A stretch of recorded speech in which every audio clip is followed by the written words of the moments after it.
¿Qué tal? Bienvenidos una vez más al devocional con el pastor Gerson González, donde día a día nos acercamos a las Escrituras para conocer y experimentar el poder del Evangelio. Deseamos que seas grandemente bendecido mientras escuchamos la palabra de Dios, porque la palabra de Dios no está presa. Comenzamos.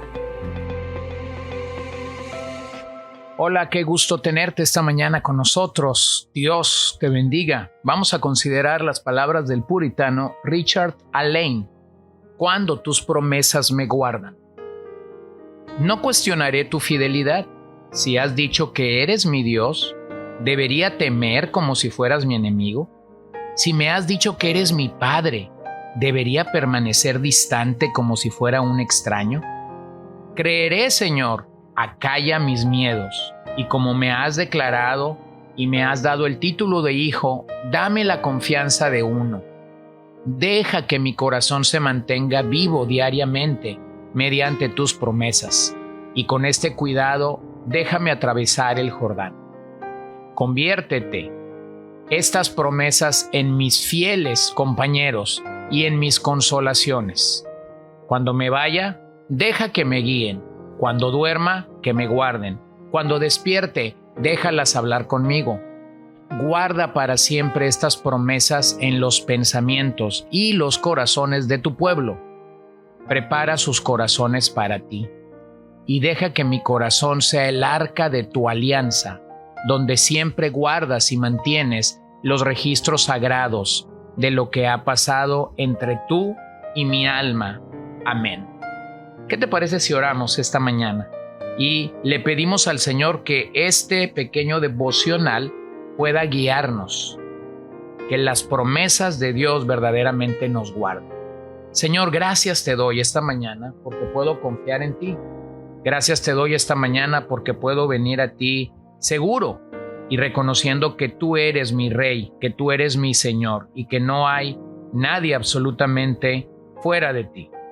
Esta mañana, Señor, yo te ruego que permitas que estas palabras sean una verdad para nosotros, que tus promesas nos guarden en Cristo Jesús, que tus promesas sean ese aliento, ese aliado que tenemos para poder perseguir día tras día tu voluntad, para poder vivir en tu perfecta voluntad. No nos permitas desviarnos, manténnos, Señor, en el hueco de tu mano de tal manera que nosotros podamos confiar que todas las promesas del Señor Jesús son verdaderamente ese apoyo que nuestra fe necesita día tras día. Señor, rogamos por nuestras familias, rogamos por aquellos que no son salvos, que puedan tener una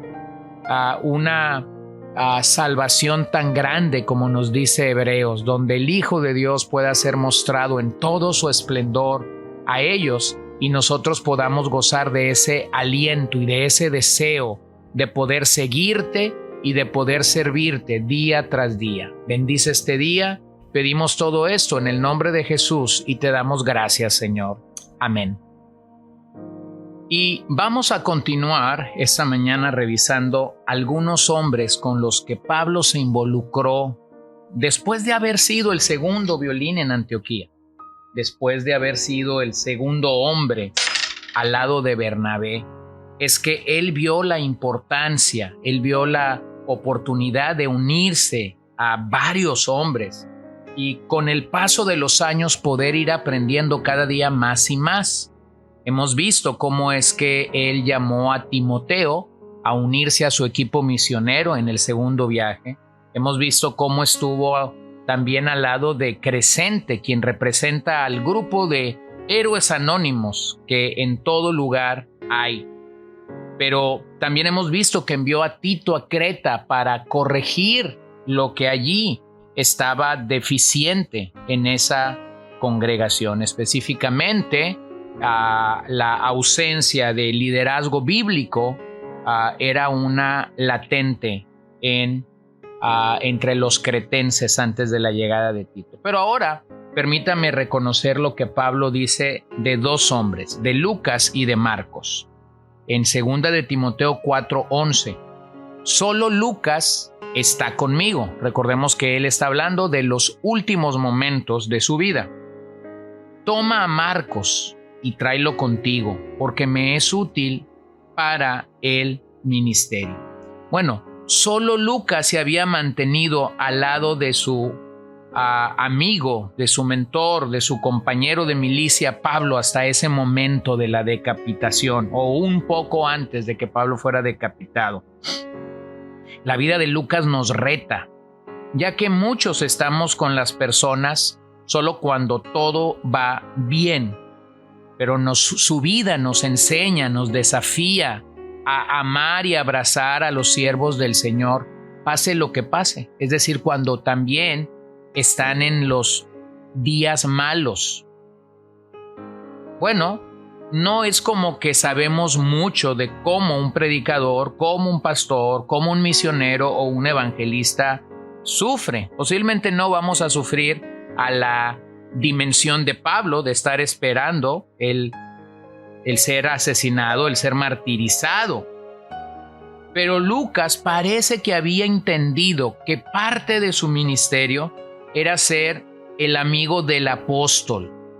No del gran apóstol Pablo, no del apóstol de los gentiles, sino simplemente de Pablo. Y había sido fiel a ese momento. Querido amigo, no se te olvide que todo siervo del Señor Jesucristo es un hombre.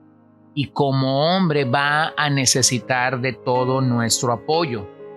No lo sabemos, pero quizás Lucas era el confidente secreto del apóstol y había entendido que esto era parte de su ministerio. Quizás Lucas se convirtió en el intercesor número 1. Quizás Lucas se convirtió en el hombre que le daba aliento, que le daba ánimo. Bueno, todo eso es necesario.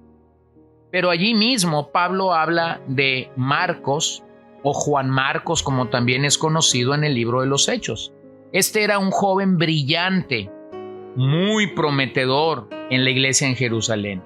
Pero recordemos que fue compañero de Pablo y de Bernabé en el primer viaje misionero, y a pesar de todo el prestigio que le precedía, a pesar de todas las credenciales que él en Jerusalén había logrado, desertó. Desertó al ver la adversidad. Posiblemente él no tenía un carácter desarrollado como para mantenerse de pie en medio de las pruebas y de las luchas que el ministerio conlleva. Cuando el segundo viaje misionero fue planeado por Bernabé, nuevamente Bernabé lo quiso llevar, pero Pablo se opuso porque no quería correr con la misma suerte de tener de nuevo al desertor entre ellos. Bernabé lo tomó por su lado, Pablo tomó a Silas por su lado y entonces el equipo se separó. Sin embargo, al final de su vida, y esto me encanta, Pablo está diciendo que Marcos le es útil para el ministerio. Bueno, Marcos es el prototipo de aquellos que fallan, pero que el Señor les brinda una segunda oportunidad para comenzar de nuevo. En este tipo de casos se requiere mucha humildad, tanto de las personas que juegan el papel de Marcos como las personas que juegan el papel de Pablo. Pero claramente vemos la restauración que hubo en su caso. Tíquico, bueno, un hombre que se convirtió en el portador de las cartas de Pablo. Llevó la carta de los Efesios, de los Colosenses, de Tito, y posiblemente es el portador de la carta de Timoteo. No lo sabemos. Aunque los pies de Pablo estaban en la cárcel, los de Tíquico no. Así que él se convirtió en quien llevó estas grandes verdades a estas iglesias. Durante las pruebas se hacen necesarias estas personas que puedan hacer cosas que nosotros mismos no podemos hacer y que lo hacen excelentemente. Así que mientras Pablo no podía caminar o correr en la libertad que Tíquico tenía, él lo hizo. Él lo hizo. Bueno, qué maravilloso es. Por darte simplemente un ejemplo, ahora mismo estoy detrás de una computadora frente a un micrófono grabando este podcast. Pero yo no puedo hacer que estos episodios lleguen a una gran cantidad de gente. Pero como Tíquico, tú puedes hacer que esto llegue cada día a más y más personas. ¿Ves cómo el ministerio, ves cómo el evangelio se sigue extendiendo de la misma manera? Pablo no podía dejar Roma, Pablo no podía salir de su calabozo, pero la verdad de Dios, que no estaba presa, podía ir adelante en los pies de Tíquico. Carpo, de quien Pablo habla en 2 de Timoteo 4:13, cuando vengas trae la capa que dejé en Troas con Carpo y los libros, especialmente los pergaminos. Bueno, en casa de Carpo se encontraban algunas pertenencias del apóstol que le eran muy útiles en el momento actual. El capote era un abrigo que le proporcionaría calor durante el invierno que se acercaba. Los libros a los que hace mención, qué increíble, Pablo no ha terminado de leer, de escribir ni de estudiar. Quería sus libros y sus escritos para utilizar el tiempo durante sus días finales en la tierra.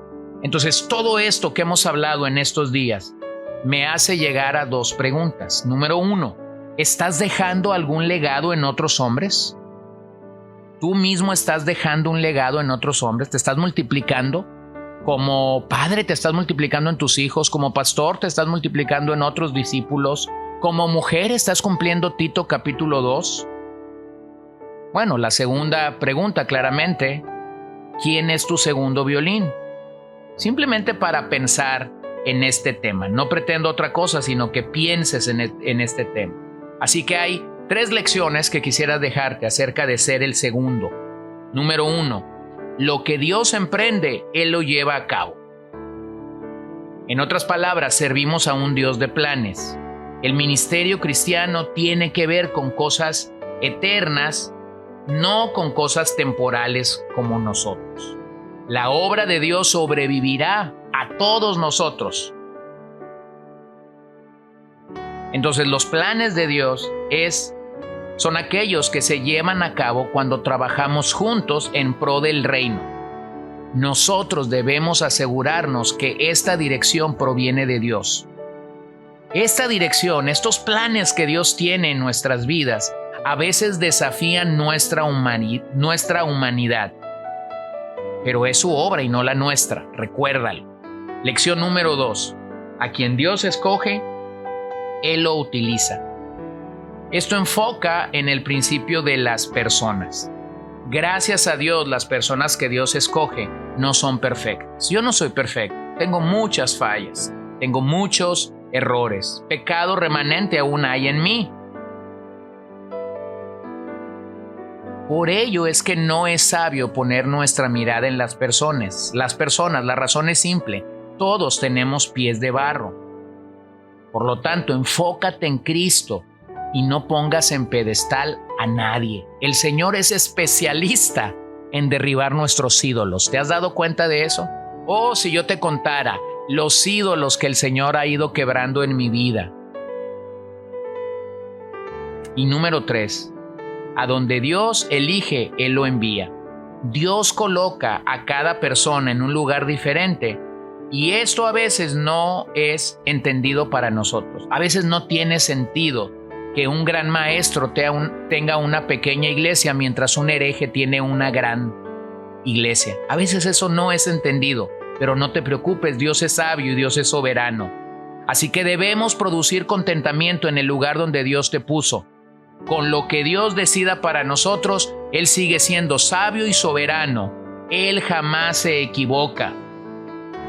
Así que, querido hermano, Pablo suplió las deficiencias de Bernabé y juntos transformaron a su comunidad para la gloria de Dios.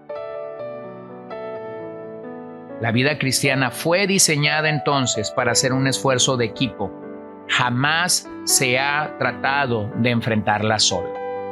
Así que únete a aquellos creyentes que genuinamente están buscando al Señor y cuídate de los falsos hermanos, aquellos que están buscando la gloria para sí mismo, aquellos que están buscando el prestigio para sí mismo, la reputación, que no están interesados realmente en el quebrantamiento de su corazón, sino en la reputación y la falsa piedad que ellos pueden producir. Pero todos necesitamos este equipo de siervos del Señor a nuestro alrededor que nos animan y nos alientan a seguir creciendo. Que el Señor te bendiga y que Él sea contigo en todo momento.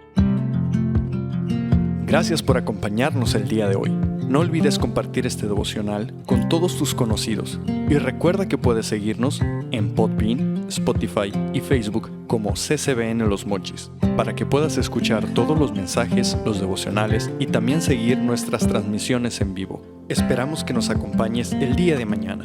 Que el Señor te bendiga.